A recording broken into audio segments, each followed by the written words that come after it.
So yeah, I just want to make this video because a lot of people seem to be purposely naive about how religions are funded, right?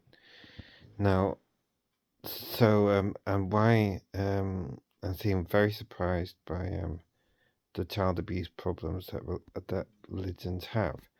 So I just want to get people to think about things in first principles, right? So imagine with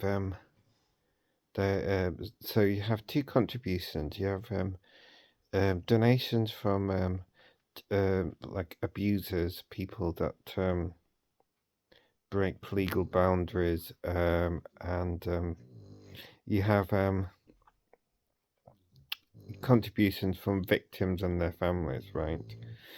Now, what happens when a child abuse is dealt with in the organization is that the actual abused victims will probably eventually leave the organization, but the parents probably will trust in the organization and believe that what was done by the organization was sufficient.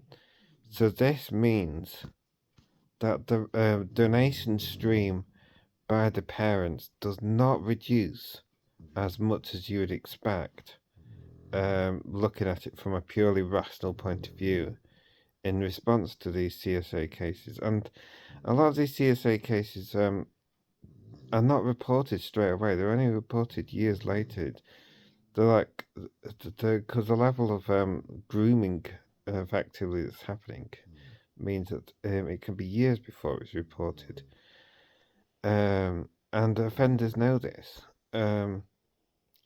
But from the other point of view, if you're looking at it from the offender's point of view, some of the most minor offences have a statute of limitations of say like 5 years or so, right?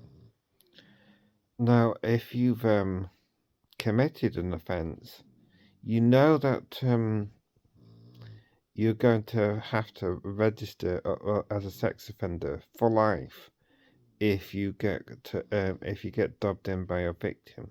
But you also know that if your victim remain silent for 5 years or more, then you effectively get away scot-free. So this creates a huge incentive for certain offenders to donate tons more money, and and if they get caught, they lose their job, they lose their potentially lose their house, they get ostracized by people.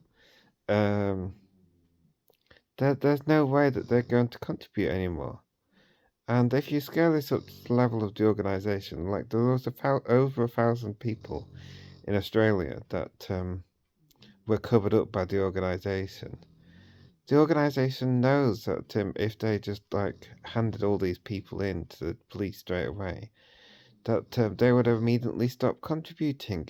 Worse than that, they get a double whammy because the publicity from all these cases would make parents and other people like go, "Holy, so and so, there's we have a problem here. We have all these people being publicised that we know about now, and we don't want to contribute or take our kids to this organisation as well." So it's a double whammy of incentives to cover up the problem, to keep the contributions flowing. So people just, I don't know what it is, but they have this naive view that there's such a thing as good, very high controlled religion with with devastating shunning practices, and that this wouldn't produce child abuse problems. It's just completely crazy. I don't know. Probably it's because they compartmentalize it or don't think it through properly. I mean, that must be the only thing. Because I mean, when I was in the organisation, I didn't like think it through properly. But anyway, just just people just need to get this naive notion that the organisation isn't prioritising their funding model and basically publicising if they had a policy of immediately and always dobbing in offenders to the police straight away, then donations would dry up, and the publicity would also cause parental backlash as well. So it would just like cause a cascading collapse in their financial model. And I don't understand. Do people seem naive to this?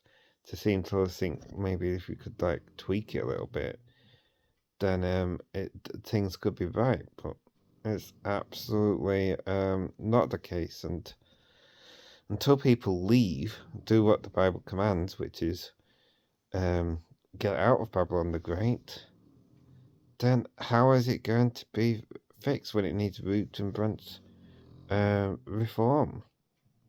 Anyway, that is just my rant. Anyway, please like and subscribe if you like this video. Thank you.